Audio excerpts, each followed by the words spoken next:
നമസ്കാരം,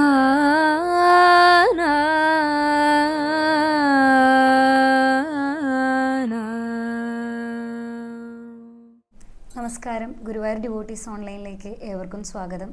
ഇന്ന് കർക്കിടക 6. ഇന്ന് നമ്മൾ പാരായണം ചെയ്യാൻ പോകുന്നത് ബാലകാണ്ഡത്തിലെ താടകാവധം, അതുപോലെ യാഗരക്ഷ, അഹല്യാമോക്ഷം എന്നീ ഭാഗങ്ങളാണ്.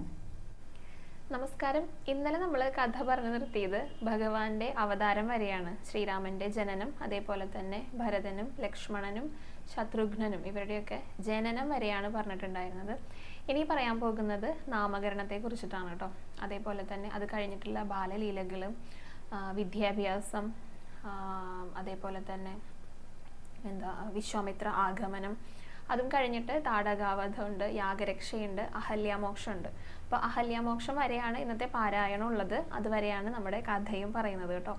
അപ്പോൾ നമുക്ക് നാമകരണത്തിലേക്ക് കടക്കാം. ഈ 4 പുത്രന്മാർക്കും വസിഷ്ഠ മുനിയാണ് നാമകരണം ചെയ്യുന്നത്. ആദ്യത്തെ പുത്രനെ, കൗസല്യയിൽ ജനിച്ച പുത്രനെ, 1000 സൂര്യന്റെ തേജസ്സോടെ ജനിച്ച ആ പുത്രനെ സകല ദുഃഖങ്ങളും ഇല്ലാതാക്കുന്നവൻ, ആനന്ദത്തിൽ ഭ്രമിക്കുന്നവൻ, ആനന്ദ സ്വരൂപിയായിട്ടുള്ള പരമാത്മാവ് എന്നൊക്കെ അർത്ഥം വരുന്ന രാമൻ എന്ന പേരാണ് നൽകുന്നത് കേട്ടോ. അത് കഴിഞ്ഞിട്ട് ഭരണത്തിലെല്ലാം വളരെ നിപുണതയുള്ള സമർത്ഥനായിട്ടുള്ള എന്ന അർത്ഥം വരുന്ന ഭരതൻ എന്ന പേരാണ് കൈകേയിയുടെ പുത്രൻ നൽകുന്നത്.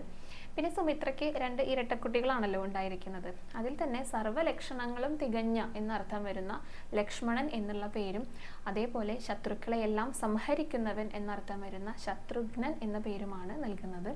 ഇതിൽ തന്നെ രാമനും ലക്ഷ്മണനും എപ്പോഴും ഒരുമിച്ചായിരിക്കും ഇവിടെ ഉണ്ടായിരിക്കുക.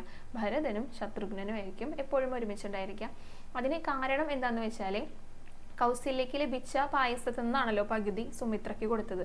അതുകൊണ്ട് തന്നെ കൗസല്യയുടെ പുത്രനും സുമിത്രയുടെ ഒരു പുത്രനും ലക്ഷ്മണന്മാർ ഒരുമിച്ചായിരിക്കും.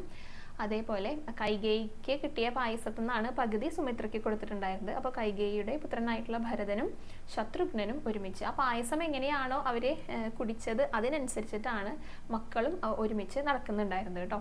അപ്പം അങ്ങനെയായിരുന്നു നാമകരണം ചെയ്തിട്ടുണ്ടായിരുന്നത്. പിന്നീട് ബാലലീലകളെ പറ്റിയിട്ടാണ് പറയുന്നത്. ചെറിയൊരു ഉണ്ണിയാണ് രാമനെയൊക്കെ നല്ല ഇഷ്ടാട്ടോ ദശരഥ മഹാരാജാവിന്. 4 പുത്രന്മാരും അദ്ദേഹത്തിന് ഏറെ പ്രിയപ്പെട്ടവരാണെങ്കിൽ കൂടെ രാമൻ എന്ന് പറഞ്ഞു കഴിഞ്ഞാൽ അദ്ദേഹത്തിന് ഒരു പ്രത്യേക ഇഷ്ടമാണ് രാമൻ്റെ അടുത്ത്. രാമനാണെങ്കിൽ ഇങ്ങനെ മുട്ടൂതി നടക്കുന്ന ആ ഒരു പ്രായമായിട്ടുള്ളൂ. ചെറിയ കുഞ്ഞിപ്പല്ലുകൾ, മുല്ലമുട്ടുകൾ പോലെ പുഞ്ചിരിക്കുന്ന സമയത്ത് ആ കുഞ്ഞിപ്പല്ലുകളൊക്കെ ഇങ്ങനെ കാട്ടിയിട്ടാണ് ചിരിക്കുക. മുട്ടുകുത്തി ഇങ്ങനെ ഇഴഞ്ഞിട്ട് പശുക്കിടാങ്ങളുടെ അടുത്തൊക്കെ ഇങ്ങനെ പോയി അവരെ കൂടെ കളിക്കുക. അതൊക്കെയാണ് രാമന്റെ പ്രധാന വിനോദം എന്ന് പറയുന്നത്. അപ്പോൾ ദശരഥ മഹാരാജാവ് ഭക്ഷണം ഊണ് കഴിക്കുന്ന സമയത്ത് രാമൻ ഇങ്ങോട്ട് വിളിക്കും, രാമ ഉണ്ണി ഒന്നും ഇങ്ങോട്ട് വരൂ എന്നൊക്കെ പറഞ്ഞാൽ രാമൻ ശ്രദ്ധിക്കുന്നില്ല കേട്ടോ. കളിയിലാണ് രാമന്റെ ശ്രദ്ധ. അപ്പൊ എന്ത് ചെയ്യും, കൗസല്യ പോയിട്ട് രാമനെ എടുക്കാനൊക്കെ പോകുമ്പോൾ രാമൻ കൂടെ വരുമൊന്നുമില്ല. എന്നാലും ഓരോന്നൊക്കെ പറഞ്ഞിട്ട് കുഞ്ഞു രാമനെ എടുത്തുകൊണ്ട് വരും. എന്നിട്ട് ആ മണ്ണ് പുരണ്ട കൈകൾ നീട്ടിയിട്ടാണ് അദ്ദേഹം അതിൽ ചെറിയൊരു ചോറുരുളൊക്കെ വെച്ച് കൊടുക്കുക. അത് കഴിക്കൊന്നുമില്ല കേട്ടോ. അതുമായിട്ട് പിന്നെയും കളിക്കാൻ പോകും. അങ്ങനെ രസകരമായിട്ടുള്ള ബാലലീലകൾ കൊണ്ട് ഈ 4 പുത്രന്മാരും ഈ അച്ഛനെയും അമ്മയും വളരെയധികം സന്തോഷിപ്പിച്ചുകൊണ്ടിരുന്നു. ശരിക്കും പറഞ്ഞാൽ ഭഗവാനാണല്ലോ. എന്നാലും അതുപോലെയൊന്നുമല്ല, ഭഗവാന്റെ ആ മായാലീലകൾ കൊണ്ട് ഈ അച്ഛനമ്മമാരെ വളരെയധികം സന്തോഷിപ്പിച്ചിരുന്നു ഈ 4 പുത്രന്മാരും എന്നാണ് പറയുന്നത്. പിന്നെ അവരങ്ങനെ വളർന്നു കുറച്ച് ഒരു 7 വയസ്സൊക്കെ ആയ സമയത്താണ് അവർക്ക് വിദ്യാഭ്യാസം തുടങ്ങുന്നത് കേട്ടോ. വസിഷ്ഠ മുനി വന്നിട്ട് അവരെ ഉപനയിപ്പിച്ചിട്ട് അവർക്ക് വേണ്ട രീതിയിൽ ശാസ്ത്രങ്ങളും വേദങ്ങളും, അതിൽ തന്നെ ധനുർവേദമാണ് അവർ സ്പെഷ്യലായിട്ട് അഭ്യസിപ്പിച്ചിട്ടുണ്ടായിരുന്നത്. അങ്ങനെ വളരെ സമർത്ഥരാക്കി തീർത്തു ഈ 4 പുത്രന്മാരെയും. അപ്പൊ ഇവരുടെ ആ ഒരു ദിവസം എന്ന് പറഞ്ഞു കഴിഞ്ഞാൽ രാമനും ലക്ഷ്മണനുമാണ് ഒരുമിച്ച് നായാട്ടിനൊക്കെ പോകുന്നത്. ദുഷ്ടരായിട്ടുള്ള മൃഗങ്ങളെയൊക്കെ കൊന്നിട്ട് അവരെ കൊണ്ടുവന്നിട്ട് അച്ഛൻ്റെ മുന്നിൽ കൊണ്ടുവന്ന് സമർപ്പിക്കും. അതേപോലെ ബ്രാഹ്മമുഹൂർത്തത്തിൽ എണീച്ചിട്ട് അച്ഛനമ്മമാരെ നന്നായി നമസ്കരിച്ച് പിന്നീട് അവരുടെ സ്നാനവും ഒക്കെ കഴിഞ്ഞതിന് ശേഷം ഇതേപോലെ തന്നെ മഹർഷിമാരുടെ അടുത്ത് പോയിരുന്നിട്ട് ശാസ്ത്രങ്ങളൊക്കെ ചർച്ചകൾ നടത്തുക, പുതിയ പുതിയ അറിവുകൾ കണ്ടെത്തുക. അതേപോലെ പ്രജകളുടെ അടുത്ത് പോയിട്ട് അവരുടെ ക്ഷേമ വിവരങ്ങൾ അന്വേഷിക്കുക. അവർക്ക് എന്തൊക്കെയാണ് വേണ്ടത് അതൊക്കെ ചെയ്തു കൊടുക്കുക. ശരിക്കും ഒരു മനുഷ്യൻ എങ്ങനെയാണോ ജീവിക്കേണ്ടത്, പ്രവർത്തിക്കേണ്ടത്, അത്തരം ധാർമ്മിക ബോധത്തോടു കൂടി ജീവിക്കുക, എങ്ങനെയാണ് ഒരാൾ ജീവിക്കേണ്ടത് എന്ന് നമുക്ക് കാണിച്ചു തരുന്ന ആ ഒരു ജീവിതം, ഉത്തമമായിട്ടുള്ള ഒരു ജീവിതമാണ് രാമൻ എല്ലാവർക്കും കാണിച്ചു കൊടുക്കുന്നുണ്ടായിരുന്നത്. പിന്നെ അവിടുന്ന് അങ്ങോട്ട് ആ ഒരു കൊട്ടാരത്തിലേക്ക് ഒരു അതിഥി വരികയാണ് കേട്ടോ. മറ്റാരുമല്ല, വിശ്വാമിത്ര മഹർഷിയാണ് കടന്നു വരുന്നത്. അപ്പോൾ ഇദ്ദേഹം വരുന്ന സമയത്ത് രാജാവിന് വളരെയധികം സന്തോഷം അനുഭവപ്പെടുകയാണ് കേട്ടോ. കാരണം തൻ്റെ കൊട്ടാരത്തിലേക്ക്, തൻ്റെ രാജ്യത്തേക്ക് ഇത്രയും ഒരു മഹത് വ്യക്തി കടന്നു വരുമ്പോൾ അദ്ദേഹം വിശ്വാമിത്രൻ്റെ അടുത്ത് പറയാണ്, അങ്ങ് ഇങ്ങോട്ട് ഇത്രയും വലിയ ഒരു മഹത് വ്യക്തി ഞങ്ങളുടെ കൊട്ടാരത്തിലേക്ക് അല്ലെങ്കിൽ ഞങ്ങളുടെ രാജ്യത്തേക്ക് കയറി വരുമ്പോൾ രാജ്യത്തിൻ്റെ ശ്രേയസ്സാണ് കൂടി വരുന്നത്. അത്രയും ഭാഗ്യം ചെയ്ത ജന്മമാണ് ഞങ്ങളുടേത്. ഞങ്ങളുടെ ഈ രാജ്യത്തുള്ള ഓരോരുത്തരും അങ്ങയുടെ കാൽക്കൽ വീണ് നമസ്കരിക്കുകയാണ്. എന്താവശ്യമാണ് അങ്ങേക്ക് വേണ്ടത്, എന്ത് തന്നെ ആയാലും ഞാനത് സാധിപ്പിച്ചു തരാമെന്ന് വിശ്വാമിത്ര മഹർഷിയുടെ അടുത്ത് ദശരഥ മഹാരാജാവ് വളരെ സന്തോഷത്തോടെ വിനയത്തോടെ പറയാണ് കേട്ടോ. അങ്ങനെ വിശ്വാമിത്രന് വലിയ സന്തോഷമായി. അദ്ദേഹത്തിന്റെ ആഗമന ഉദ്ദേശം മഹാരാജാവിൻ്റെ അടുത്ത് വെളിപ്പെടുത്തുകയാണ്. അതായത് ഈ വിശ്വാമിത്ര മഹർഷി എല്ലാ അമാവാസിക്കും ഒരു യാഗം നടത്താറുണ്ട്. പക്ഷെ ഈയിടെയായിട്ട് ഈ യാഗം തടസ്സപ്പെടുത്തുന്ന രണ്ട് അസുരന്മാർ, അതായത് സുബാഹു എന്നും അരീജൻ എന്നും പേരായിട്ടുള്ള രണ്ട് അസുരന്മാർ ഈ യാഗം തടസ്സപ്പെടുത്തുന്നുണ്ട്. അപ്പോൾ ഇവരെ വധിക്കാനായിട്ട് സമർത്ഥനായിട്ടുള്ള ഈ രാമനെയും ലക്ഷ്മണനെയും എൻ്റെ കൂടെ നിന്ന് അയക്കുമോ എന്നാണ് അദ്ദേഹം പറയുന്നത്. അതാണ് അദ്ദേഹത്തിൻ്റെ ആവശ്യം. അതിനു വേണ്ടിയിട്ടാണ് അദ്ദേഹം കൊട്ടാരത്തിലേക്ക് വന്നിരിക്കുന്നത് കേട്ടോ. ഇത് കേട്ടപ്പോൾ ശരിക്കും ദശരഥ മഹാരാജാവ് ഒന്ന് ഞെട്ടിപ്പോയി. ഇങ്ങനെ ഒരു ആവശ്യമായിരിക്കും അദ്ദേഹം പറയാന്ന് പ്രതീക്ഷിച്ചില്ല. കാരണം തൻ്റെ ജീവനായിട്ട് രാമനെയാണ് ചോദിക്കുന്നതേ. അദ്ദേഹം വേഗം വസിഷ്ഠ മുനിയുടെ അടുത്ത് പോയിട്ടോ. എന്നിട്ട് പറയാണ്, മുനി, ഞാൻ ആകെ ധർമ്മസങ്കടത്തിലാണ്. കാരണം എനിക്ക് ഏറെ പ്രിയപ്പെട്ട രാമനെയാണ് അദ്ദേഹം ലക്ഷ്മണനോട് കൂടെ ചോദിക്കുന്നത്. എനിക്ക് എങ്ങനെ ഇത് സഹിക്കാൻ സാധിക്കുക? വളരെയേറെ വർഷങ്ങൾ കാത്തിരുന്ന് കിട്ടിയ കുട്ടികളാണല്ലോ, അങ്ങനെ ജനിച്ച പുത്രന്മാരാണേ. അപ്പൊ അവരെയൊക്കെ പിരിയാന്ന് പറഞ്ഞു കഴിഞ്ഞാൽ ഇതിൽ പരം ഇനി ദുഃഖം മഹാരാജാവിനില്ല. ഞാൻ മരിക്കുന്നതിന് തുല്യമാണ്, എൻ്റെ ജീവനാണ് അതിലൂടെ നഷ്ടപ്പെടുന്നത് എന്നൊക്കെ വളരെ സങ്കടത്തോട് കൂടിയിട്ട് ഈ മുനിയുടെ അടുത്ത് പറയാം. ആദ്യം തന്നെ വിശ്വാമിത്രന്റെ അടുത്ത് പറഞ്ഞു പോവുകയും ചെയ്തു, എന്ത് ആവശ്യം വേണമെങ്കിലും പറഞ്ഞോളൂ, ഞാനത് സാധിപ്പിച്ചു തരാമെന്ന്. അപ്പോൾ ഈ ഒരു അസത്യം എങ്ങനെയാണ് ബാധിക്കാതിരിക്കുക? സത്യം ചെയ്തു പോയില്ലേ, അപ്പൊ അസത്യം എങ്ങനെയാണ് എന്നെ ബാധിക്കാതിരിക്കുക എന്ന് വസിഷ്ഠ മുനിയുടെ അടുത്ത് മഹാരാജാവ് ചോദിക്കുകയാണ് കേട്ടോ. അപ്പോൾ ആ ഒരു സമയത്ത് വസിഷ്ഠ മുനി ഇദ്ദേഹത്തിൻ്റെ അടുത്ത് പറയാണ്, ഒരു രഹസ്യം, ദിവ്യമായിട്ടുള്ള ആ ഒരു രഹസ്യം ഞാനിപ്പോൾ അങ്ങേക്ക് മുന്നിൽ വെളിപ്പെടുത്താം. ഇത് ആരുടെ അടുത്തും പറയരുത്. കാര്യം രാമൻ ഒരു മനുഷ്യനല്ല, അദ്ദേഹം ഭഗവാൻ തന്നെയാണ്. ഭഗവാൻ അങ്ങേക്ക് പുത്രനായിട്ട് അവതരിച്ചതാണ് എന്ന് പറയണം. ആ കഥകളൊക്കെ പറഞ്ഞു കൊടുക്കുക. അതായത് കഴിഞ്ഞ ജന്മത്തിലെ കശ്യപ മഹാരാജാവും അതേപോലെ തന്നെ അതിഥി മാതാവുമായിരുന്നു. അവരാണ് ദശരഥനും അതേപോലെ കൗസല്യായിട്ട് പുനർജനിച്ചിരിക്കുന്നത്. അപ്പോൾ അന്ന് ഭഗവാനെ വളരെയധികം തപസ് അനുഷ്ഠിച്ചിട്ട് ഭഗവാൻ എന്ത് വരമാണ് വേണ്ടതെന്ന് ചോദിച്ചപ്പോൾ തനിക്ക് പുത്രനായിട്ട് ജനിക്കണം ഭഗവാനെ എന്ന് പറഞ്ഞിട്ട് പ്രാർത്ഥിച്ചിട്ടുണ്ടായിരുന്നു. അപ്പോൾ ആ ഒരു പ്രാർത്ഥനയാണ് ഈ ഒരു ജന്മത്തിൽ സഫലമായിരിക്കുന്നത്. പിന്നെ ഭഗവാൻ ശ്രീരാമനായിട്ട് അവതരിച്ചതിൻ്റെ ആ ഒരു ഉദ്ദേശം കൂടെ വെളിപ്പെടുത്തുകയാണ് കേട്ടോ. ബ്രഹ്മാവിൻ്റെ ഒരു നിർദ്ദേശം അല്ലെങ്കിൽ അതിനനുസരിച്ചിട്ടാണ് ഭഗവാൻ അവതരിച്ചിരിക്കുന്നത് രാവണ നിഗ്രഹത്തിനായിട്ട്. അതേപോലെ തന്നെ വിശ്വാമിത്ര മഹർഷിക്ക് ഇതെല്ലാം അറിയാം. അദ്ദേഹം വന്നിരിക്കുന്നത്, അദ്ദേഹത്തിനും ഒരു നിയോഗമുണ്ട്. കാരണം ജനകപുത്രിയായിട്ട് സീതാദേവിയും അവതരിച്ചിരിക്കുന്നു. അവരെ രണ്ടുപേരെയും ഒന്നിപ്പിക്കുക എന്നുള്ള ഒരു നിയോഗമാണ് വിശ്വാമിത്ര മഹർഷിക്കുള്ളത്. അദ്ദേഹം അതിനു വേണ്ടിയാണ് വന്നിരിക്കുന്നത്. അപ്പോൾ തീർച്ചയായിട്ടും വളരെ സന്തോഷത്തോടു കൂടി തന്നെ ലക്ഷ്മണന്മാരെ അദ്ദേഹത്തിനൊപ്പം അയച്ചോളൂ എന്ന് വസിഷ്ഠ മുനി ദശരഥ മഹാരാജാവിൻ്റെ അടുത്ത് പറയാണ് കേട്ടോ. അത് കേട്ടപ്പോൾ മഹാരാജാവിന് വലിയ സന്തോഷമായി. ഇതല്ല പ്രതീക്ഷിച്ചതേ, ശരിക്കും ഭഗവാൻ തന്നെയാണ് തനിക്ക് മകനായിട്ട് അവതരിച്ചിരിക്കുന്നത്. ഈ കാര്യങ്ങളൊക്കെ കേട്ടപ്പോൾ അദ്ദേഹത്തിന് വലിയ സന്തോഷമായിട്ടോ. അങ്ങനെ സന്തോഷത്തോടു കൂടി തന്നെയാണ് തൻ്റെ മക്കളെ, തൻ്റെ പുത്രന്മാരെ, രാമലക്ഷ്മണന്മാരെ വിശ്വാമിത്രൻ മഹർഷിയുടെ കൂടെ അയക്കുന്നത്. അപ്പോൾ രാമൻ്റെ കയ്യിലൊരു വാളുണ്ട്, അമ്പും വില്ലൊക്കെ ആയിട്ട് ആവനാഴി നിറയെ അമ്പായിട്ടായിരുന്നു കേട്ടോ രാമലക്ഷ്മണന്മാർ വിശ്വാമിത്ര മഹർഷിയുടെ കൂടെ പോകുന്നത്. അതായത് മഹാരാജാവിനെ നന്നായി നമസ്കരിച്ച് വലിയ സന്തോഷത്തോട് കൂടിയിട്ടാണ് അവർ കൊട്ടാരത്തിൽ നിന്ന് ഇറങ്ങുന്നത്. അങ്ങനെ കൊട്ടാരത്തിൽ നിന്ന് ഇറങ്ങി ഒരു കാട്ടിലൂടെ, ഒരു വനത്തിലൂടെയാണ് യാത്ര പോകുന്നത്. അപ്പോൾ ആ സമയത്ത് വളരെ വിശിഷ്ടമായിട്ടുള്ള ബല എന്നും അതിബല എന്നും അറിയുന്ന ഒരു നാമം, ഒരു മന്ത്രം ഈ രാമലക്ഷ്മണന്മാർക്ക് വിശ്വാമിത്ര മഹർഷി ഉപദേശിച്ചു കൊടുക്കുന്നുണ്ട്. അപ്പോൾ ആ ഒരു മന്ത്രത്തിൻ്റെ പ്രത്യേകത എന്താണെന്ന് വെച്ചാൽ, ഇപ്പോൾ വിശന്നിരിക്കുന്ന ആ ഒരു സമയത്ത്, വിശപ്പും ദാഹവും വരുന്ന സമയത്ത് ഈ മന്ത്രം ചൊല്ലിക്കഴിഞ്ഞാൽ ആ വിശപ്പും ദാഹവും നമ്മൾ അറിയില്ല. അതാണ് ആ മന്ത്രത്തിൻ്റെ ശക്തി എന്ന് പറയുന്നത്. അപ്പോൾ അതെല്ലാം ഉപദേശിച്ചു കൊടുത്തു. പിന്നെ അവരങ്ങോട്ട് നടന്നെടുക്കുന്നത് താടക വനത്തിലേക്കാണ് കേട്ടോ. അപ്പോൾ ഈ താടക വനത്തിൻ്റെ പ്രത്യേകത എന്ന് പറഞ്ഞു കഴിഞ്ഞാൽ അവിടെ താടക എന്നു പേരുള്ള ഘോരരൂപിയായിട്ടുള്ള ഒരു രാക്ഷസയുണ്ട്. ആ കാട് ഇങ്ങനെ അടക്കി ഭരിക്കുന്ന, അവിടെ വരുന്ന എല്ലാവരെയും ആക്രമിച്ച് കീഴ്പ്പെടുത്തുന്ന അതിഘോര രൂപിയായിട്ടുള്ള ഒരു രാക്ഷസിയാണ് താടക എന്ന് പറയുന്നത്. അങ്ങനെ വിശ്വാമിത്രൻ പറഞ്ഞു കൊടുക്കുകയാണ്, ഇവിടെ താടക എന്ന് പറഞ്ഞിട്ടൊരു രാക്ഷസിയുണ്ട്, അവളെ വധിച്ചാൽ മാത്രമേ നമുക്ക് മുൻപോട്ട് പോകാനായിട്ട് ഒക്കുള്ളൂ എന്ന് പറഞ്ഞു. ഉടനെ തന്നെ എന്ത് ചെയ്തു, രാമൻ വേഗം ഒരു അമ്പെടുത്തിട്ട് തൊടുത്തുവിട്ടു. അപ്പോൾ അമ്പ് വരുന്ന കണ്ടപ്പോൾ തന്നെ താടകയ്ക്ക് മനസ്സിലായി ഇത് തനിക്ക് നേരെയുള്ള ഒരു വെല്ലുവിളിയാണെന്ന്. അപ്പോൾ താടക വേഗം ഉണർന്നു കേട്ടോ. ആ മേഘവർണ്ണത്തിൽ ഘോര രൂപം, ആ രാക്ഷസിയുടെ രൂപമായിട്ടാണ് വരുന്നത് ഈ രാമന്റെ അടുത്തേക്ക്. അങ്ങനെ താടകയെ വധിക്കൂ എന്ന് പറയുന്നതും വധിക്കലും കഴിഞ്ഞു, അത്ര വേഗത്തിലാണ്. അപ്പോൾ വിശ്വാമിത്ര മഹർഷി ഇതൊക്കെ എന്നെ കണ്ട് തരിച്ചു നിൽക്കുക. വധിക്കൂ എന്ന് പറയുമ്പോഴേക്കും എന്തായി, രാമൻ അമ്പും വില്ലും എടുക്കലും തൊടുക്കലും കഴിഞ്ഞു. താടകയുടെ ആ ഹൃദയം പിളർത്തിക്കൊണ്ടാണ് ആ അമ്പ് ചെന്ന് തറയ്ക്കുന്നത്. അങ്ങനെയാണ് താടകയെ വധിക്കുന്നത്. അപ്പോൾ ഈ വധം കഴിഞ്ഞ സമയത്ത് താടകയുടെ ആ രൂപത്തിൽ നിന്ന് അതിസുന്ദരിയായിട്ട് സർവാഭരണ വിഭൂഷിതയായിട്ട് ഒരു യക്ഷി ഇങ്ങനെ ഉയർന്ന് വന്നു. അത് അഗസ്ത്യമുനിയുടെ ശാപം കൊണ്ട് രാക്ഷസിയായി തീർന്നിട്ടുള്ള ഒരു യക്ഷിയായിരുന്നു അത്. വേഗം വന്ന് ഭഗവാനെ നമസ്കരിച്ചു. യക്ഷി വേഗം വൈകുണ്ഠത്തിലേക്ക് യാത്രയായി. അപ്പോൾ ഇതൊക്കെ കണ്ടിട്ട് വലിയ സന്തോഷത്തിലാണ് വിശ്വാമിത്ര മഹർഷി. കാരണം അതിസമർത്ഥനാണ്, പറയുമ്പോഴേക്കും വധിക്കലും കഴിഞ്ഞു. അപ്പം അത്രയും ആ ഒരു വേഗത അതൊക്കെ കണ്ടപ്പോൾ വിശ്വാമിത്ര മഹർഷി എന്ത് ചെയ്തു, തൻ്റെ കയ്യിൽ കുറച്ച് ദിവ്യാസ്ത്രങ്ങളുണ്ടേ, അതൊക്കെ രാമന് ഉപദേശിച്ചു കൊടുത്തു.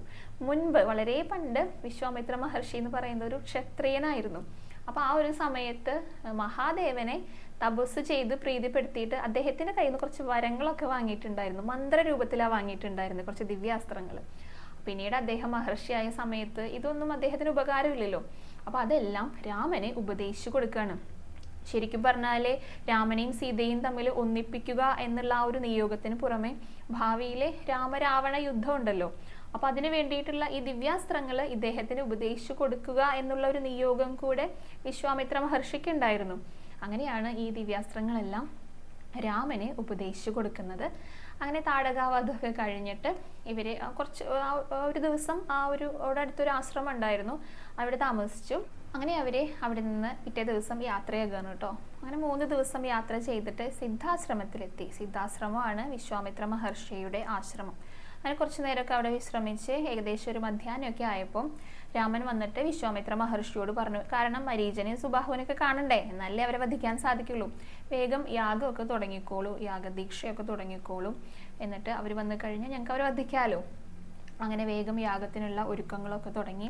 യാഗം ആരംഭിച്ച ആ ഒരു സമയത്ത് അന്തരീക്ഷത്തിലെ ആകാശത്ത് ഈ സുബാഹുവും മരീചനും പ്രത്യക്ഷപ്പെട്ടു കേട്ടോ. കൂടെ അവരുടെ കുറെ കൂട്ടാളികളായിട്ടുള്ള അസുരന്മാരും ഉണ്ടായിരുന്നു. അവർ പ്രത്യക്ഷപ്പെട്ടു. ഇവര് എന്താ ചെയ്യുന്നതെന്ന് വെച്ചാൽ അസ്ഥി ഉണ്ടല്ലോ, എല്ലുകളും രക്തമൊക്കെയാണ് ഈ യാഗാഗ്നിയിലേക്ക് എടുത്തിട്ട് എറിയുന്നത്. അപ്പൊ ഇത് കണ്ട ഉടനെ രാമൻ എന്ത് ചെയ്തു, തൻ്റെ കയ്യിലുള്ള 2 ദിവ്യാസ്ത്രങ്ങൾ പ്രയോഗിച്ചു വെവ്വേറെയായിട്ട്. ഒരെണ്ണം മരീചനടുത്തേക്കും ഒരെണ്ണം സുബാഹുവിൻ്റെ അടുത്തേക്കും. അപ്പൊ മരീചനടുത്തേക്ക് പ്രയോഗിച്ചത് വായവ്യാസ്ത്രം എന്ന് പറഞ്ഞിട്ടുള്ള ഒരു അസ്ത്രമായിരുന്നു. അത് മരീചനെ വട്ടം കറക്കിയിട്ട് കിലോമീറ്ററുകൾ ദൂരെ ഒരു സമുദ്രത്തിൽ കൊണ്ടുപോയിട്ടു. കിലോമീറ്റർ എന്ന് പറയുന്നത് ഇവിടെ ഒരു യൂണിറ്റ് പറയുന്നുണ്ട് കേട്ടോ. അത്രയും ദൂരെ വട്ടം കറക്കിയിട്ടാണ് സമുദ്രത്തിൽ കൊണ്ടുപോയിട്ടത്. ഈ പറയുന്ന സുബാഹുവിനെ നേരെ പ്രയോഗിച്ചത് ആഗ്നേയാസ്ത്രമാണ് കേട്ടോ. അത് പ്രയോഗിച്ച ഉടനെ സുബാഹു ഭസ്മായിട്ട് തീർന്നു. പിന്നെ ബാക്കിയുള്ള ആ അസുരന്മാരെയൊക്കെ ലക്ഷ്മണനും വധിച്ചു. കുറച്ച് കഴിഞ്ഞപ്പോൾ ഈ മരീചൻ എന്ത് ചെയ്തു, ഭഗവാനിൽ ശരണാഗതി പ്രാപിച്ചപ്പോൾ അദ്ദേഹത്തിന് പിന്നെ വധിക്കുകയൊന്നും ചെയ്തില്ല കേട്ടോ. സമുദ്രത്തിൽ കൊണ്ടുചെന്ന് പതിക്കലേ ചെയ്തേ, അവിടെ നിന്ന് വന്നിട്ട് ഭഗവാനിൽ ശരണാഗതി പ്രാപിച്ചു. അതുകൊണ്ട് അദ്ദേഹത്തെ വധിച്ചില്ല. അങ്ങനെ ആ ഒരു കാര്യങ്ങളൊക്കെ ഗംഭീരമായിട്ട് നടന്നു. വിശ്വാമിത്ര മഹർഷിക്ക് വലിയ സന്തോഷമായി. അദ്ദേഹം ഒരുപാട് ഭക്ഷണങ്ങൾ, അതായത് പഴങ്ങൾ, അങ്ങനെ എല്ലാ കാര്യങ്ങളും രാമലക്ഷ്മണന്മാർക്ക് നല്ല സമൃദ്ധിയായിട്ട് നൽകിയിട്ടോ. അങ്ങനെ ഇരിക്കുന്ന സമയത്താണ് വിശ്വാമിത്ര മഹർഷി രാമൻ്റെയും ലക്ഷ്മണൻ്റെയും അടുത്ത് പറയാണ്, അതായത് ജനകൻ എന്ന് പറഞ്ഞിട്ടുള്ള ഒരു രാജാവുണ്ട്, അദ്ദേഹത്തിൻ്റെ രാജ്യത്ത് ഒരു യാഗം നടത്തുന്നുണ്ട്. ആ യാഗത്തിൽ നമുക്കൊന്ന് പങ്കെടുക്കാനായിട്ട് പോയാലോ? വിദേഹ രാജ്യത്താണ് കേട്ടോ. അവിടെ ഒരു പ്രത്യേകത കൂടെ ഉണ്ട്. അതെന്താന്ന് വെച്ചാൽ അദ്ദേഹത്തിന് മഹാദേവന്റെ ഒരു ചാപം കിട്ടിയിട്ടുണ്ട്. ആ ഒരു ശൈവചാപം കൂടെ നമുക്ക് കാണാം. അപ്പോൾ യാഗത്തിലും കൂടാം, ഈ ചാപവും കാണാം. നമുക്കൊന്ന് അവിടെ വരെ പോയാലോ എന്ന് രാമലക്ഷ്മണന്മാരുടെ അടുത്ത് വിശ്വാമിത്ര മഹർഷി ചോദിക്കുകയാണ് കേട്ടോ. അങ്ങനെ ഇവരെ സമ്മതിച്ചു. ശരിയാണ്, പോകാം, നമുക്ക് ഒരുമിച്ച് പോകാമെന്ന് പറഞ്ഞിട്ട് പിന്നെ അവിടുന്ന് അങ്ങോട്ട് അടുത്ത യാത്ര തുടങ്ങുകയാണ്. അതും ഇങ്ങനെ യാത്രയൊക്കെ തുടങ്ങിയിട്ട് ഗംഗാതീരത്തെത്തി. അപ്പോൾ അവിടെ എത്തിയപ്പോൾ അവിടെ ഒരു ആശ്രമമൊക്കെ ഉണ്ട് കേട്ടോ. പിന്നെ അവിടുത്തെ പ്രത്യേകതകൾ നല്ല ഗംഭീരമായിട്ട് വിവരിക്കുന്നുണ്ട്. ഇഷ്ടം പോലെ പൂക്കളും പഴങ്ങളും നല്ല കാണാൻ തന്നെ നിറയെ ഇങ്ങനെ പ്രകൃതിയിൽ നിറഞ്ഞു നിൽക്കുന്ന അത്രയും മനോഹരമായിട്ടുള്ള ഒരു പ്രകൃതിയാണ് അവിടെ ഉള്ളത്. പക്ഷേ പ്രത്യേകത എന്തായിരുന്നു വെച്ചാൽ ഒരു ചെറിയ ജീവി പോലും അവിടെ ഇല്ല. പക്ഷികളോ മൃഗങ്ങളോ ഇത്രയും പഴങ്ങളൊക്കെ ഉണ്ടായി നിൽക്കുമ്പോൾ അത് കൊത്തി തിന്നാനായിട്ട് ഒരു പക്ഷിക്കുഞ്ഞെങ്കിലും ഉണ്ടാക്കണ്ടേ, അതില്ല അവിടെ. അതേപോലെ ഇഷ്ടം പോലെ പൂക്കളൊക്കെ വിരിഞ്ഞു നിൽക്കുന്നുണ്ട്, അതിൽ തേൻ കുടിക്കാനായിട്ട് ഒരു വണ്ട് പോലും ഇല്ല. അപ്പോൾ രാമന് അതിശയായിട്ടോ, ഇത്രയധികം സമ്പൽ സമൃദ്ധി ഇവിടെ ഉണ്ടായിട്ടും എന്തുകൊണ്ടാണ് ഒരു ജീവി പോലും ഇവിടെ ഇല്ലാത്തത് എന്ന് വിശ്വാമിത്ര മഹർഷിയോട് ചോദിക്കുക. എന്താണ് ഇതിന് പുറകിലുള്ള കാര്യങ്ങൾ, അതുകൂടെയൊക്കെ ഒന്ന് പറഞ്ഞു തരൂ എന്ന് പറഞ്ഞപ്പോൾ വിശ്വാമിത്ര മഹർഷി പറയുന്നുണ്ട് കേട്ടോ. വളരെ പണ്ട് നടന്നിട്ടുള്ള ഒരു കാര്യമാണ്. അതായത് ഗൗതമ മുനി, അതായത് ഗൗതമൻ എന്നു പേരുള്ള ഒരു മഹർഷി ഉണ്ടായിരുന്നു. അദ്ദേഹം വളരെയധികം മഹാവിഷ്ണുവിനെ തപസ് ചെയ്യുന്ന ഒരു വ്യക്തിയായിരുന്നു. അല്ലെ വ്രതനിഷ്ഠയോടുകൂടി വളരെ സത്യവാനായിട്ടുള്ള ധർമ്മിഷ്ഠനായിട്ടുള്ള ഒരു മഹർഷിയായിരുന്നു. ഭഗവാനെ നന്നായി തപസ് ചെയ്തിരുന്നു.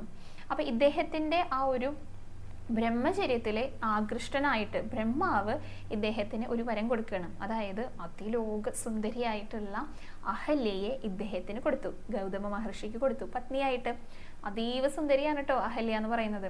അങ്ങനെ ഗൗതമ മഹർഷി വളരെ സന്തോഷത്തോടെ അഹല്യയായിട്ട് ഇങ്ങനെ ജീവിച്ചു പോരുകയാണ്. അപ്പൊ അഹല്യ അതേ ഭഗവാനെ നന്നായി സ്തുതിക്കുന്ന, തപസ് അനുഷ്ഠിക്കുന്ന, വളരെ എന്താ പറയുക ചരിത്ര ശുദ്ധിയൊക്കെയുള്ള അഹല്യയായിരുന്നു. അങ്ങനെ ജീവിച്ചു പോരുന്ന സമയത്ത് ഈ അഹല്യയുടെ ഈ എന്താ പറയുക സൗന്ദര്യം കണ്ടിട്ട്, അതിസുന്ദരിയാണ് കേട്ടോ, സൗന്ദര്യം കണ്ടിട്ട് ഇന്ദ്രദേവന് ഒരു മോഹം തോന്നി. അങ്ങനെ ഇന്ദ്രൻ എന്ത് ചെയ്തു എന്നറിയോ? നമ്മുടെ ഗൗതമ മഹർഷി സ്നാനം ചെയ്യാനായിട്ട് അവരുടെ ആശ്രമത്തിൽ നിന്ന് ഇറങ്ങിയ ആ ഒരു സമയത്ത് ഇന്ദ്രൻ ഗൗതമ മുനിയുടെ അതേ രൂപത്തിൽ വന്നിട്ട് അഹല്യയെ പ്രാപിച്ചു. തിരിച്ച് ആ ആശ്രമത്തിൽ നിന്ന് ഇറങ്ങി വരുന്ന ആ ഒരു സമയത്താണ് യഥാർത്ഥത്തിലുള്ള ഗൗതമ മഹർഷി അങ്ങോട്ട് കയറി വരുന്നത്. അപ്പൊ തൻ്റെ രൂപത്തിൽ തൻ്റെ ആശ്രമത്തിൽ നിന്ന് ഇറങ്ങി വരുന്ന ആളെ കണ്ടപ്പോൾ ഗൗതമ മുനി പിടിച്ചു നിർത്തി. ആരാ, എന്താ വേണം, എന്താ എൻ്റെ രൂപത്തിൽ വന്നിരിക്കുന്നത്, എന്തിനെവിടെ വന്ന്, പറഞ്ഞില്ലെങ്കിൽ ഇപ്പൊ ഞാൻ ശപിച്ചിട്ട് ഭസ്മാക്കും എന്ന് പറഞ്ഞു. അത് കേട്ടപ്പോ ഇന്ദ്രന് നല്ല പേടി തോന്നിട്ടോ. അദ്ദേഹം പറഞ്ഞു, ഞാൻ ദേവേന്ദ്രനാണ്, ഞാനൊരു തെറ്റ് ചെയ്തു, അഹല്യയെ മോഹിച്ചിട്ട് ഞാൻ അതിൽ ക്ഷമ ചോദിക്കുകയാണ്, എന്നെ ശപിക്കരുത് എന്നൊക്കെ പറഞ്ഞപ്പോൾ ശരിക്കും നല്ല ദേഷ്യം വന്നിട്ട് ഗൗതമ മഹർഷിക്ക്. അദ്ദേഹത്തിന്റെ ശാപമൊക്കെ അവിടെ ഗംഭീരമായിട്ട് പറയുന്നത്. ഇന്ദ്രനെ ശപിച്ചു, അതേപോലെ തന്നെ അഹല്യയും ശപിച്ചു. ദുഷിച്ചവളെ എന്ന് പറഞ്ഞിട്ടാണ് ശപിക്കുന്നത്. അദ്ദേഹം സഹിക്കാൻ പറ്റിയില്ല ഇങ്ങനെ ഈ ഒരു ചെയ്തി കണ്ടിട്ടേ. അങ്ങനെ അഹല്യയെ ശപിക്കുകയാണ് കേട്ടോ. 1000 സംവത്സരങ്ങൾ നീ കല്ലായി ഇവിടെ ജീവിക്കാൻ നിനക്ക് ഇടയാകട്ടെ. ഇത്രയധികം സമ്പൽ സമൃദ്ധിയും കാര്യങ്ങളൊക്കെ ഉണ്ടായാലും അതൊന്നും അനുഭവിക്കാൻ സാധിക്കാതെ ഒരു കല്ലായിട്ട് നീ ഇവിടെ ജീവിക്കട്ടെ എന്നാണ് ശപിച്ചത്. ശാപമോക്ഷം എപ്പോഴാണ് ലഭിക്കുക എന്ന് അഹല്യയുടെ അടുത്ത് പറഞ്ഞു കൊടുക്കുകയാണ് കേട്ടോ. കാരണം ഈ ഒരു യുഗത്തിലെ രഘുവംശത്തിലെ ഭഗവാന്റെ അവതാരമുണ്ട്, ശ്രീരാമനായിട്ട് അവതരിക്കും. അങ്ങനെ ഭഗവാൻ തൻ്റെ അനിയനോടൊപ്പം ആയിരിക്കും വരിക. വന്നു കഴിഞ്ഞ് ഭഗവാന്റെ ആ ഒരു പാദസ്പർശം ഏൽക്കുന്ന ആ ഒരു സമയത്താണ് അഹല്യയ്ക്ക്, അതായത് നിനക്ക് മോക്ഷം ലഭിക്കുകയുള്ളൂ, അതുവരെ നീ ഇവിടെ ഒരു കല്ലായിട്ട് ഇവിടെ ജീവിക്കണം എന്ന് പറഞ്ഞിട്ട് അദ്ദേഹം എന്ത് ചെയ്തു? ഇങ്ങനെ ശപിച്ച് അദ്ദേഹം ഹിമാലയത്തിലേക്ക് തപസ് അനുഷ്ഠിക്കാനായിട്ട് പോയി. അപ്പോൾ അങ്ങനെയാണ് ഈ ഒരു കഥ, ഈ ഒരു ആശ്രമത്തിൻ്റെയും അഹല്യയുടെയും ആ ഒരു കഥ എന്ന് വിശ്വാമിത്ര മഹർഷി രാമനെ പറഞ്ഞു കൊടുക്കുകയാണ് കേട്ടോ. എന്നിട്ട് രാമൻ്റെ ആ കൈ പിടിച്ചുകൊണ്ട് അഹല്യയാകുന്ന ആ കല്ലിനെ കാണിച്ചു കൊടുക്കുക. അങ്ങനെ എന്ത് ചെയ്തു? രാമൻ വേഗം തന്നെ പോയിട്ട് അഹല്യയെ തൻ്റെ പാദം കൊണ്ടൊന്ന് സ്പർശിച്ചു. ഉടനടി ആ ഒരു കല്ല് സുന്ദരിയായിട്ടുള്ള, അതിസുന്ദരിയായിട്ടുള്ള അഹല്യയായിട്ട് തീർന്നു. അഹല്യയ്ക്ക് ശാപമോക്ഷം ലഭിച്ചു. അങ്ങനെ അഹല്യ നോക്കുമ്പോൾ വളരെ സുന്ദരനായിട്ടുള്ള, തേജസ്വി ആയിട്ടുള്ള താമര, നീലത്താമരയുടെ നിറത്തിലെ, താമരയുടെ ഇതളുകൾ പോലെ മനോഹരമായ നയനങ്ങളോട് കൂടിയ, ശിരസിൽ കിരീടം ചൂടി മകരകുണ്ടലങ്ങളൊക്കെ അണിഞ്ഞിട്ട്, ശ്രീവത്സം എന്നുള്ള മറുകൊക്കെ ആയിട്ട്, സ്വർണ്ണ മണിമാലകളൊക്കെ അണിഞ്ഞ് പീതാംബരമൊക്കെ ചുറ്റിയിട്ട് ഭഗവാന്റെ പോലെ ഇങ്ങനെ ഒരാൾ ശ്രീരാമൻ ഇങ്ങനെ നിൽക്കുന്നു. അപ്പോഴാണ് ഓർത്തത്, പണ്ട് ഗൗതമ മഹർഷി പറഞ്ഞിട്ടുണ്ട് ഭഗവാൻ അവതരിക്കുമെന്നും, അതേപോലെ ഭഗവാന്റെ ആ പാദസ്പർശം ഏറ്റിക്കഴിഞ്ഞാലാണ് തനിക്ക് മോക്ഷം ലഭിക്കുക എന്നൊക്കെ പറഞ്ഞിട്ടുണ്ട്. അതുകൊണ്ട് തന്നെ സാക്ഷാൽ ഭഗവാനാണ് മുന്നിൽ നിൽക്കുന്നതെന്ന് അഹല്യയ്ക്ക് മനസ്സിലാകുക. അങ്ങനെ ഭഗവാനെ സ്തുതിച്ചുകൊണ്ട് അഹല്യ സ്തുതിയൊക്കെ നല്ല ഗംഭീരമായിട്ട് എഴുത്തച്ഛൻ രാമായണത്തിൽ വിവരിച്ചിട്ടുണ്ട് കേട്ടോ.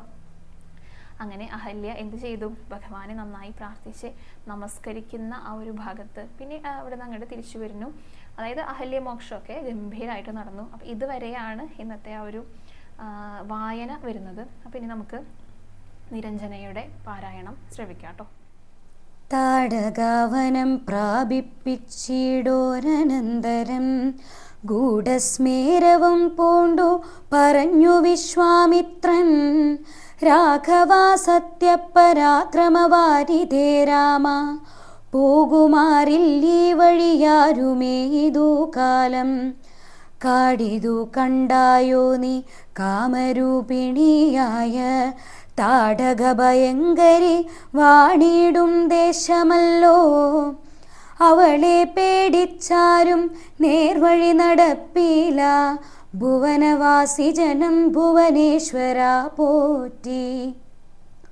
കൊല്ലണമവളെ നീ വല്ല ജാതിയുമതി ഇല്ലൊരു ദോഷമെന്നു മാമുനി പറഞ്ഞപ്പോൾ, മെല്ലവേയൊന്നു ചെറുഞാണൊലി ചെയ്തു രാമൻ, എല്ലാ ലോകവും ഒന്നു വിറച്ചിതതു നേരം. ചെറുഞാണൊലി കേട്ടു കോപിച്ചു നിശാചരി, പെരികെ വേഗത്തോടു മടുത്തു ഭക്ഷിപ്പാനായി. അന്നേരമൊരു ശരമയച്ചു രാഘവനും, ചെന്നു താടകാമാറിൽ കൊണ്ടിതു രാമബാണം. പാരതിൽ മല ചിറകറ്റു വീണതുപോലെ, ഘോരരൂപിണിയായ താടക വീണാളല്ലോ. സ്വർണരത്നാഭരണഭൂഷിത ഗാത്രിയായി, സുന്ദരിയായ യക്ഷി തന്നെയും കാണായി വന്നു. ശാപത്താൽ നക്തഞ്ചരിയായൊരു യക്ഷിതാനും, പ്രാപിച്ചു ദേവലോകം രാമദേവാജ്ഞയാ. കൗശികമുനീന്ദ്രനും ദിവ്യാശസ്ത്രങ്ങളെയെല്ലാം ആശുരാഘവനും ഉപദേശിച്ചു സലക്ഷ്മണം. നിർമ്മലന്മാരാം കുമാരന്മാരും മുനീന്ദ്രനും രമ്യകാനനെ തത്ര വസിച്ചു കാമാശ്രമേ. രാത്രിയും പിന്നിട്ടവർ സന്ധ്യാവന്ദനം ചെയ്തു, യാത്രയും തുടങ്ങിനാരസ്തയാ പുലർക്കാലേ. പുക്കിതു സിദ്ധാശ്രമം വിശ്വാമിത്രനും മുനി മുഖ്യന്മാരെ തിരേറ്റു വന്ദിച്ചാരതു നേരം. രാമലക്ഷ്മണന്മാരും വന്ദിച്ചു മുനികളെ, പ്രേമമുൾക്കൊണ്ടു മുനിമാരും സൽക്കാരം ചെയ്താർ. വിശ്രമിച്ചനന്തരം രാഘവൻ തിരുവടി വിശ്വാമിത്രനെ നോക്കി പ്രീതി പൂണ്ടരുൾ ചെയ്തു.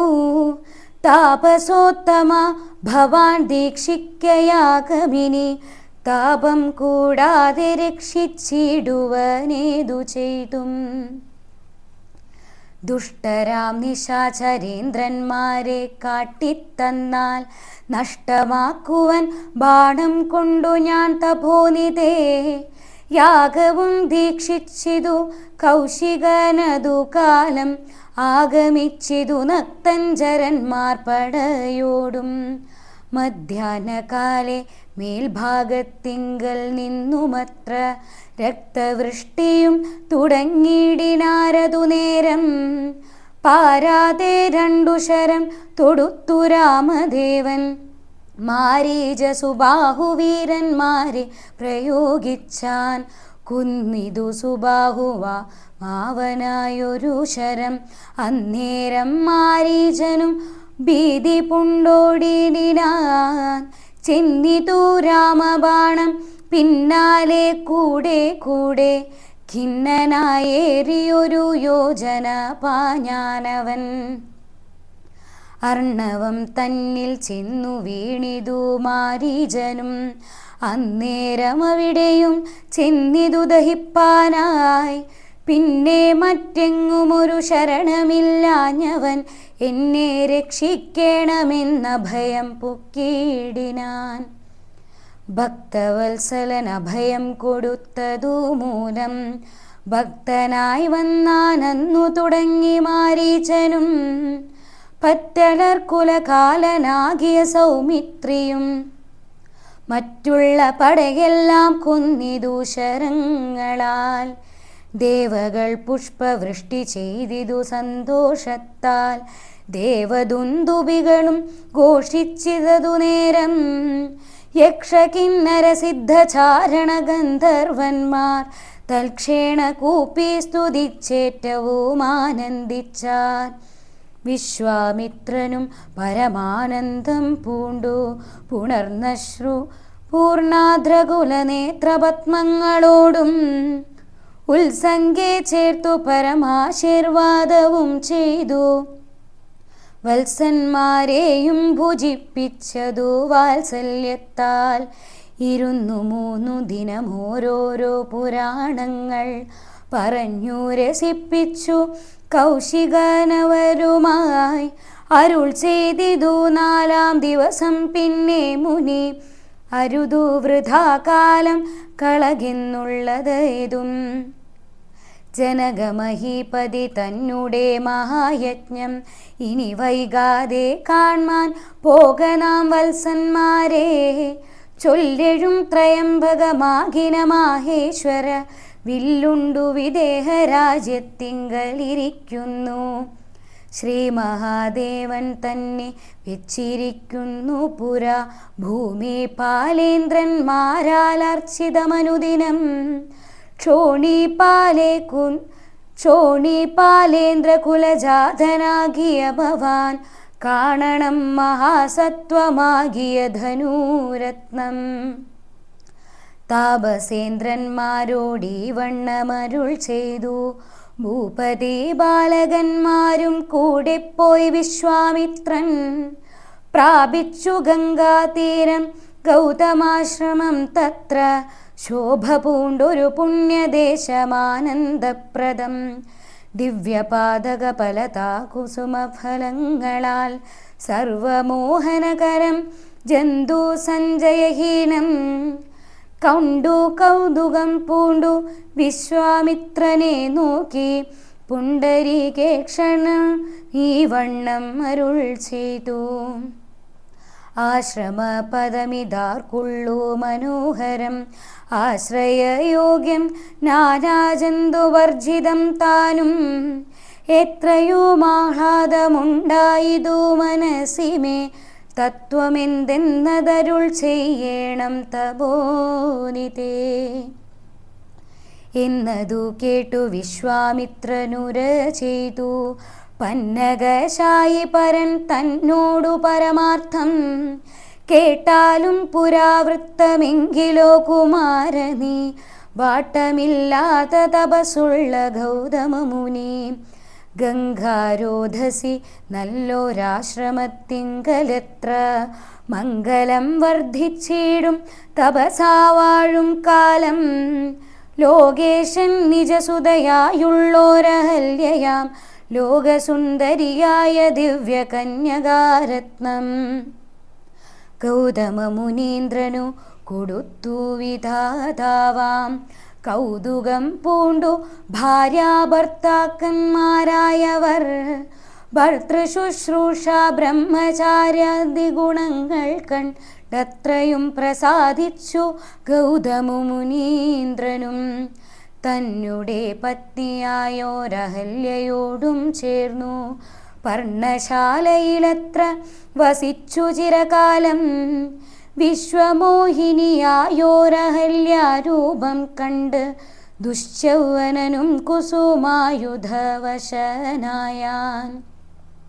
ചെന്തുണ്ടിവായ് മലരും പന്തൊക്കും മുലകളും ചന്തമേറിടും തുടക്കാമ്പുമാസ്വദിപ്പൻ. എന്തൊരു കഴിവെന്നു ചിന്തിച്ചു ശതമുഖൻ ചെന്താർ ബാണാർത്തി കൊണ്ടു സന്താപം മുഴക്കയാൽ.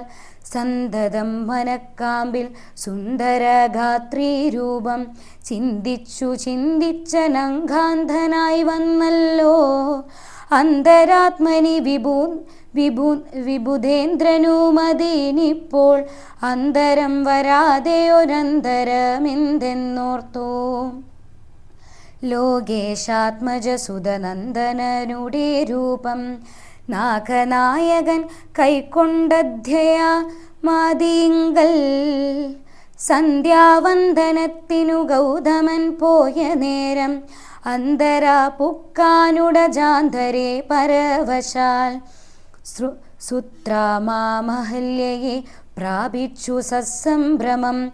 സത്വരം പുറപ്പെട്ട നേരത്തു ഗൗതമനും മിത്രൻ തന്നെ മൊട്ടടുത്തിലെന്നു കണ്ട് ബദ്ധസന്ദേഹം ചെന്ന നേരത്തു കാണായി വന്നു. വൃത്രാരാധിക്കു മുനിശ്രേഷ്ഠനെ ബലാലപ്പോൾ വിത്രസ്ത്രനായെത്രയും വേപതു പൂണ്ടി നിന്നാൻ. തന്നെ രൂപം പരിഗ്രഹിച്ചു വരുന്നവൻ തന്നെ കണ്ടതികോപം കൈക്കൊണ്ടു മുനീന്ദ്രനും. നില്ലാരാകുന്നിതെന്തിനു ദുഷ്ടാത്മാവേ, ചൊല്ലെന്നോട് നീയെല്ലാമേ പരമാർത്ഥം. വല്ലാതെ മമരൂപം കൈക്കൊള്ളുവാനെന്തു മൂലം. നിർലജ്ജനായ ഭവാനേതൊരു മഹാപാപി. സത്യമെന്നോട് ചൊല്ലിയിടി എന്നല്ലോ തവ. വൃത്താന്തം പറയാകിൽ ഭസ്മമാക്കുമവനിപ്പോൾ. ചൊല്ലിനാനതു നേരം താപസേന്ദ്രനെ നോക്കി സ്വർലോകാധിപനായ കാമകിങ്കരനഹം. വല്ലായ്മയെല്ലാം അകപ്പെട്ടിത് മൂഢത്വം കൊണ്ടെല്ലാം നിന്തിരുവടി പൊറുത്തുകൊള്ളേണമേ. സഹസ്രഭഗനായി ഭവിക്ക ഭവാനിനി സഹിച്ചിടുക ചെയ്ത ദുഷ്കർമ്മ ഫലമെല്ലാം. തപസ്വീശ്വരനായ ഗൗതമൻ ദേവേന്ദ്രനെ ശപിച്ചാശ്രമമകം പുക്കപ്പോൾ അഹല്യയും വേപതു പൂണ്ടു നിൽക്കുന്നതു കണ്ടരുൾ ചെയ്തു.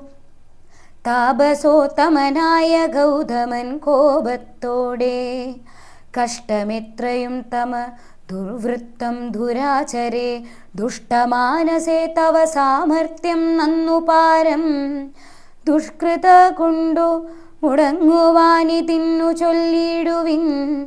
നിഷ്കൃതിയായുള്ളൊരു ദുർധര മഹാവ്രതം. കാമകിങ്കരെ ശിലാരൂപവും കൈക്കൊണ്ടു നീ രാമപാദാംജം ധ്യാനിച്ചിവിടെ വസിക്കേണം. നീഹാരാധപവായുവർഷാദികളും സഹിച്ചാഹാരാദികളേതും കൂടാതെ ദിവ്യാരാധം. നാനാജന്തുക്കളുമൊന്നും ഇവിടുണ്ടായി വരും. കാനനദേശേ മദീയാശ്രമേ മനോഹരേ. ഇങ്ങനെ പല ദിവ്യവത്സരം കഴിയുമ്പോൾ ഇങ്ങെഴുന്നള്ളും രാമദേവനും മനൂജനും. ശ്രീരാമപാദാംഭോജസ്പർശമുണ്ടായിടും നാൾ തീരും നിൻ ദുരിതങ്ങളെല്ലാം എന്നറിഞ്ഞാലും. പിന്നെ നീ ഭക്തിയോടെ പൂജിച്ചു വഴി പോലെ നന്നായി പ്രദക്ഷിണം ചെയ്തു കുമ്പിട്ടുകൂപ്പി നാഥനെ സ്തുതിക്കുമ്പോൾ ശാപമോക്ഷവും വന്നു. പൂതമാനസയായാൽ എന്നെയും ശുശ്രൂഷിക്കാം എന്നരുൾ ചെയ്തു മുനി ഹിമവൽ പാർശ്വം പുക്കാൻ. അന്നു തൊട്ടിവിടെ വാണിടിനാളഹല്യയും. നിന്തിരുമലരടി ചെന്തളിർ പൊടിയേൽപ്പാൻ എന്തൊര കഴിവെന്നു ചിന്തിച്ചുള്ളിൽ. സന്താപം പൂണ്ടുകൊണ്ടു സന്തതം വസിക്കുന്നു. സന്തോഷ സന്താനമേ ചിന്താമണേ. ആരാലും കണ്ടുകൂടാതൊരു പാഷാണാങ്കിയായി ഘോരമാം തപസ്സോടും ഇവിടെ വസിക്കുന്ന ബ്രഹ്മനന്ദനായ ഗൗതമ പത്നിയുടെ കൽമഷമശേഷവും നിന്നുടെ പാദങ്ങളാൽ ഉന്മൂലനാശം വരുത്തിയിടണമിന്നു തന്നെ. നിർമ്മലയായി വന്നിടും അഹല്യാദേവി എന്നാൽ ഗാധിനന്ദനൻ ദാശരഥിയോടേവം പറൻ. ഞാശു തൃക്കയ്യും പിടിച്ചിട ജാങ്കണം പുക്കാൻ. ഉഗ്രമാം തപസ്സൊടുമിരിക്കും ശിലാരൂപം അഗ്രേ കാൺകെന്നു കാട്ടിക്കൊടുത്തു മുനിവരൻ. ശ്രീപാദാംബുജം മെല്ലെ വെച്ചിതു രാമദേവൻ. ശ്രീപതി രഘുപതി സൽപതി ജഗപതി രാമോഹമെന്നു പറഞ്ഞാമോദം പൂണ്ടുനാഥൻ. കോമളരൂപൻ മുനിപത്നിയെ വണങ്ങിനാൻ. അന്നേരം നാഥൻ തന്നെ കാണായിതഹല്യയ്ക്കും വന്നോരാനന്ദമേതും ചൊല്ലാവതല്ലയല്ലോ.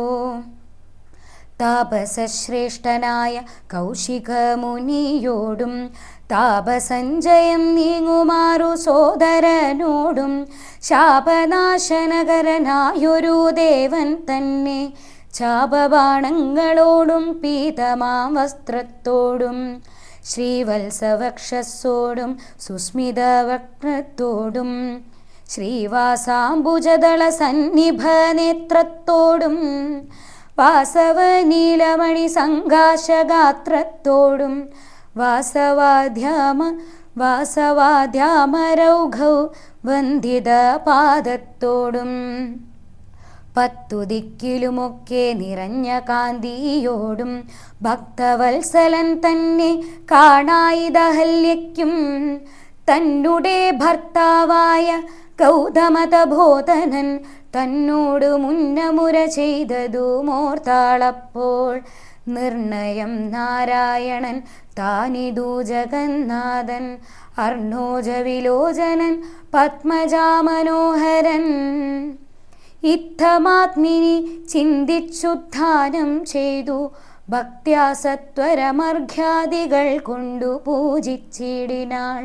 സന്തോഷാശ്രുക്കളൊഴുകിയിടും നേത്രങ്ങളോടും സന്താപം തീർന്നു ദണ്ഡ നമസ്കാരവും ചെയ്താൾ. ചിത്തകാമ്പിങ്കലേറ്റം വർദ്ധിച്ച ഭക്തിയോടും ഉദ്ധാനം ചെയ്തു മുഹരഞ്ജില ബന്ധത്തോടും വ്യക്തമായൊരു പുളകാഞ്ചിത ദേഹത്തോടും വ്യക്തമല്ലാതെ വന്ന ഗദ്ഗദവർണ്ണത്തോടും അദ്വയനായൊരനാദ്യസ്വരൂപനെ കണ്ട് സദ്യോജാതാനന്ദാദ്ഭി മഗ്നയാ സ്തുതി ചെയ്താൾ.